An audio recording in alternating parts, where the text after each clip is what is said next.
دوستو، بزرگوں اور بھائیوں، ہم مسلمان ہیں۔ اللہ تبارک و تعالیٰ نے جو دین برحق ہمیں عطا فرمایا ہے،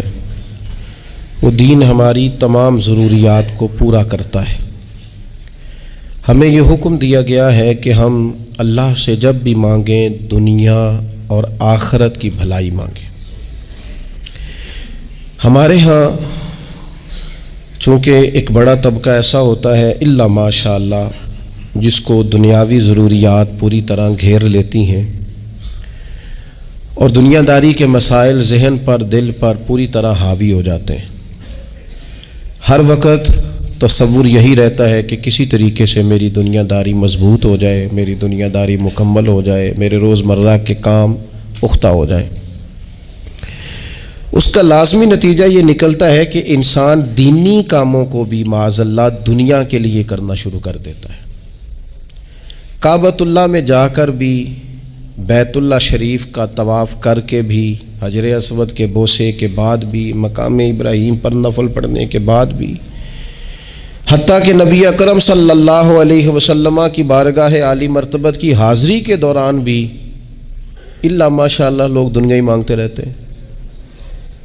میرا فلانا کام ہو جائے، میرے بچوں کے معاملات سنور جائیں، فلاں کا مستقبل بہتر ہو جائے۔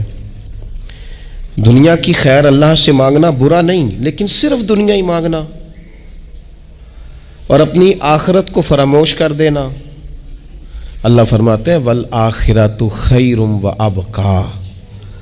آخرت تمہارے لیے بہتر بھی ہے اور ہمیشہ باقی رہنے والی بھی ہے۔ قرآن مجید نے سورہ بقرہ کے اندر قریش مکہ کی اس عادت کا ذکر کیا ہے۔ فرمایا جب وہ حج کرتے تو ان کا طریقہ یہ تھا کہ وَمِنَ النَّاسِ مَن يَقُولُ رَبَّنَا آتِنَا فِي الدُّنْيَا، ان میں سے کچھ لوگ یہ کہا کرتے تھے کہ یا اللہ ہمیں دنیا عطا کر دے، ہمیں دنیا دے دے۔ رب فرماتا ہے وَمَا لَهُ فِي الْآخِرَةِ مِنْ خَلَاقٍ، ان لوگوں کا آخرت میں کوئی حصہ نہیں۔ مانگی بھی ہے تو صرف دنیا، حج کر کے بھی دنیا، اللہ کے گھر جا کے بھی دنیا، شیخ کا بیعت ہو کے بھی دنیا، دینی محفل سے مراد بھی یہ، دینی اجتماعات کر کے بھی، دینی مدارس قائم کر کے بھی، خانقاہ کا مسجد کا ماحول بنا کے بھی، اس سے بھی مطالبہ فقط دنیا کا۔ ان کفار کی اس عادت کو ذکر کر کے ہمیں سمجھایا گیا کہ جو فقط دنیا مانگتا ہے اس کا آخرت میں کوئی حصہ،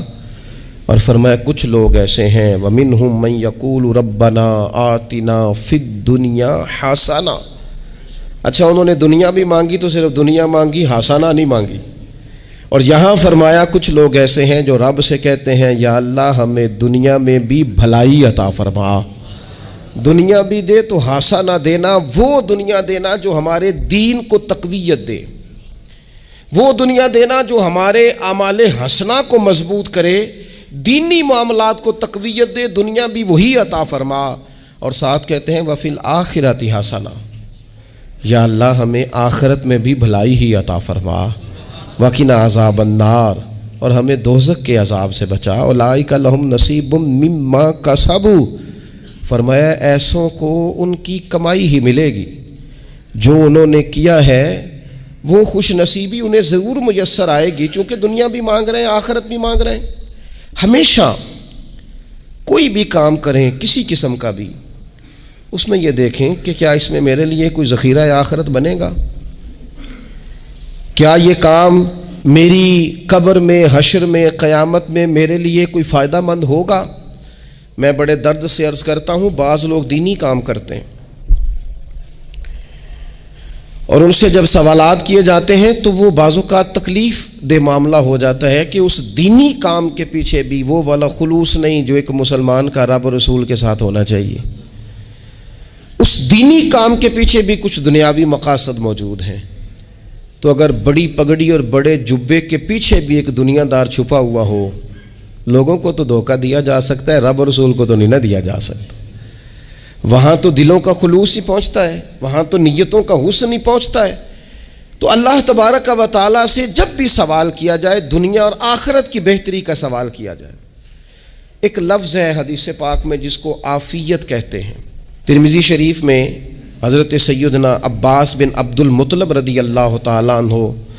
آپ کی روایت موجود ہے، فرماتے ہیں میں نبی پاک صلی اللہ تعالیٰ علیہ وسلم کی خدمت عالی مرتبت میں حاضر ہوا تو میں نے عرض کی یا رسول اللہ صلی اللہ تعالیٰ علیہ وسلم، مجھے ایسی چیز بتائیں جو میں اپنے رب سے مانگوں۔ چیز مانگنی ہوتی ہے نا، بعض اوقات موقع ملتا ہے تو کئی دفعہ انسان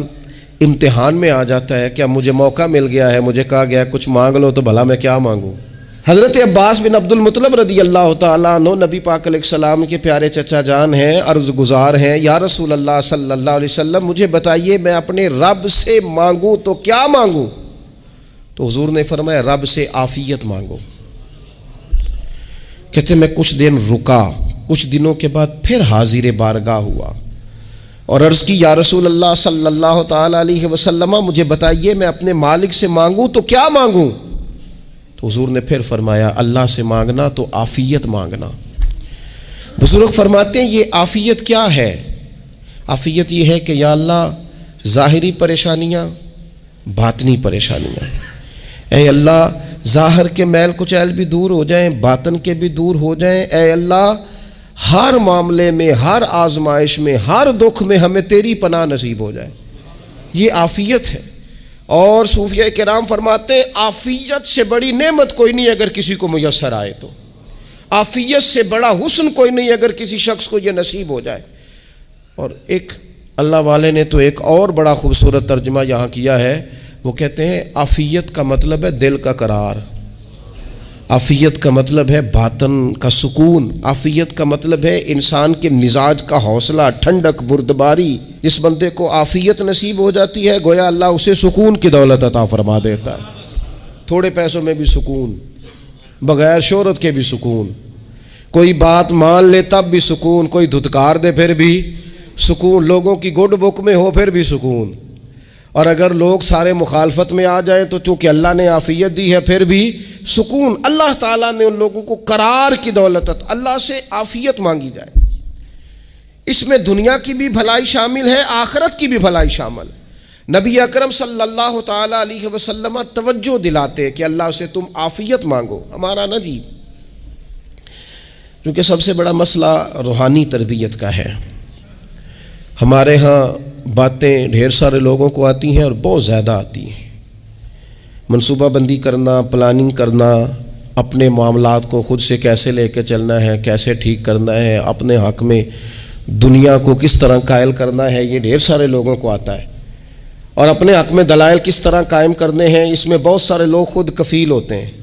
انہیں کسی سے مشاورت کی بھی ضرورت نہیں ہوتی۔ لیکن اللہ کی بارگاہ سے اپنا رشتہ کیسے جوڑنا ہے، مالک سے کرم کا سوالی کس طرح کر کے ہونا ہے، اللہ سے عافیت کا سوال کیسے کرنا ہے، یہ چونکہ روحانی تربیت میں ہمارا مزاج نہیں ہوتا لہذا ہم اس طرف جاتے نہیں، ہم وہ اپنی مرضی کی چیزیں، یعنی وظیفہ پوچھ کے گئے ایک صاحب، کچھ عرصے کے بعد آئے ہیں تو آ کے کہتے ہیں مولانا صاحب، پیر صاحب یا قاری صاحب یا فلاں صاحب، کسی سے بھی پوچھ کے گئے، کس چیز کو نیک آدمی جانا، پھر لوٹ کر آ کے کہتے ہیں کہ آپ نے وظیفہ بتایا تھا پر کام کوئی نہیں ہوا۔ تو میں تو صاف کہتا ہوں اور کھلے دل سے کہتا ہوں کہ بھئی وظیفہ آپ کو بتایا تھا کہ اللہ کی رحمت متوجہ ہوگی، خدا کی رحمت کو آواز دینے کے لیے وظیفہ دیا تھا، کوئی بھی وظیفہ رب کو مجبور تو نہیں نہ کر سکتا معاذ اللہ۔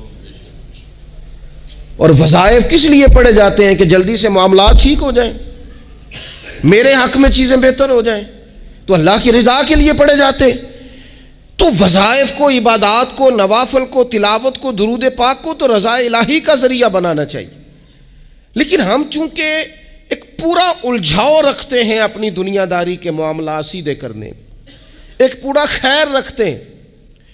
وہ لوگ ملتے رہتے ہیں مختلف بزرگوں کی نسبت کے تعلق سے، تو بعض جگہوں پہ بعض لوگ بڑے تیز ہوتے ہیں، یعنی ان سے آپ کی ملاقات ہوتی ہے تو بندے کو محسوس ہوتا ہے کہ یار اسے تو پہلے ہی ساری باتوں کا پتہ ہے، اور کئی دفعہ ان سے ملنے کے بعد احساس ہوتا ہے کہ یار اس سے تو تھوڑا سیکھ ہی لیتے تو بہتر تھا، یہ تو بات بڑی آگے نکل گئی، سارا پتہ ہوتا ہے، باشعور ہوتے ہیں، لیکن ڈر آتا ہے اللہ سے۔ اتنا باشعور آدمی، سمجھدار، پنچایت، پریا، لوگ، دین، دنیا سارا پتہ ہے، نماز کا ٹائم آ گیا تو وہ چھپتا پھرتا ہے، اس کی طبیعت پر بوجھ بن رہا ہے معاذ اللہ اللہ کے حضور حاضر ہونا، اسے خیر کا کام کرنا پڑ رہا ہے تو وہ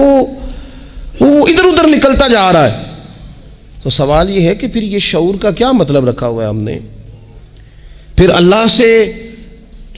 دعا کرنے کی ضرورت نہیں۔ وہ حضرت عارف رومی رحمۃ اللہ تعالیٰ علیہ فرمایا کرتے تھے بعض لوگوں کو رب سارا کچھ دیتا ہے، سجدے کی توفیق نہیں دیتا۔ اس کا مطلب یہ ہے کہ وہ کہتا ہے یہ سارا کچھ لے اور نکل جا، میرے گھر نہ آنا، رکھ سارا کچھ پاس۔ رب سے عافیت مانگی جائے، اس سے اس کا فضل مانگا جائے، اس سے اس کا کرم مانگا جائے۔ اللہ کے پیارے رسول صلی اللہ تعالی علیہ وآلہ وسلم اس عافیت مانگنے پر زور دیتے،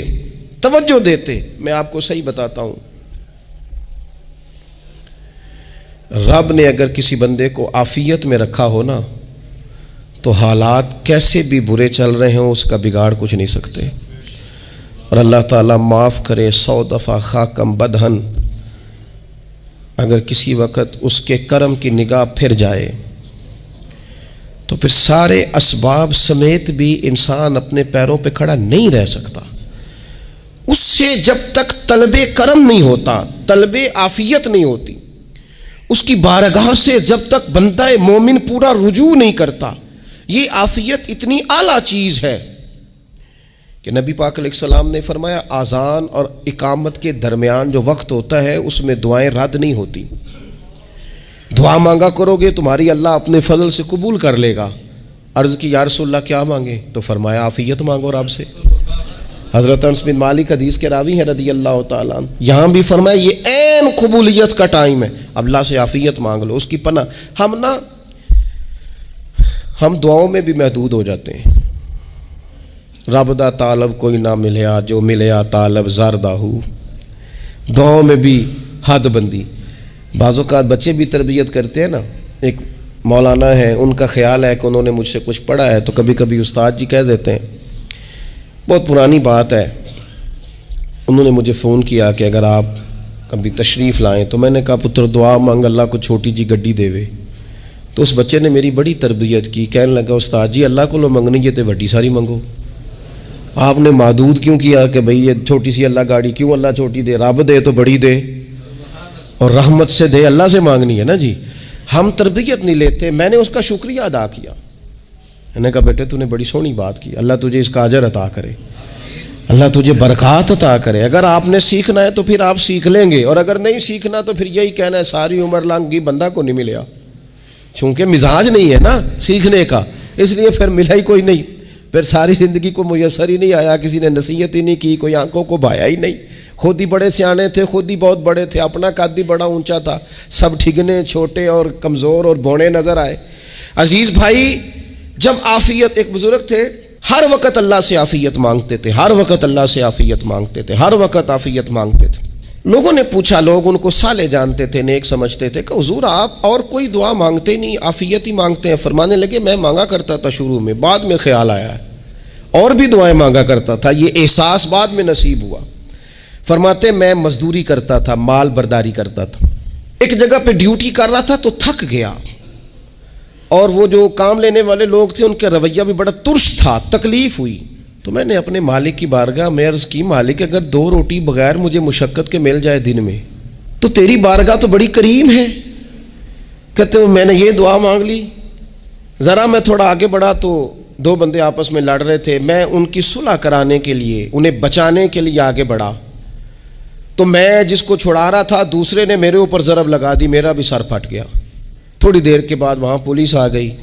وہ تینوں کو لڑنے والا سمجھ کے اٹھا کے لے گئے، مجھے جیل ہو گئی۔ 2 روٹیاں بغیر مشقت کے روز ملنی شروع ہو گئی۔ دعا مانگی تھی نا کہ یا اللہ 2 روٹیاں مل جائے نا بغیر مشقت کے، کہتے ہیں وہ 2 روٹیاں روز ملتی، کوئی کام نہیں کرنا پڑتا تھا، پر جیل ہو گئی۔ فرماتے میں بڑا پریشان تھا، روز روٹیاں پابندی سے آتی اور بہترین آتی، کھانا ملتا۔ پھر کچھ عرصے کے بعد میں نے سوچا کہ یار یہ دعا تو قبول ہو گئی نا تیری، اب تو اگر اس پر کوئی الگ بات کرے گا تو وہ تو غلط کرے گا۔ کہتے پھر خود ہی میرے دل میں اللہ نے بات ڈالی اور میں نے عرض کی مالک 2 روٹیاں نہیں، مجھے تو عافیت چاہیے، مجھے تو عافیت دے، میرے اوپر تو کرم فرما، تو نظر رحمت کر، جے ایک قطرہ بخشے مینوں، جے ایک قطرہ بخشے مینوں تے کام بن جاندا ہی میرا، مہربانی کر، عافیت عطا کر۔ فرماتے پھر خدا نے کرم کیا، کہاں سے اسباب بنے میرے جیل سے چھوٹنے کے، کون کون میرے ضمانتی بنے، اللہ ہی جانتا ہے۔ فرماتے ہیں دروازے بھی کھل گئے، رزق بھی ملتا ہے، صحت بھی میسر ہے، سجدہ بھی کر لیتا ہوں، سویرے تلاوت بھی کرتا ہوں، شام کو مدینے والے کی بارگاہ میں رج کے درود و سلام بھی عرض کرتا ہوں۔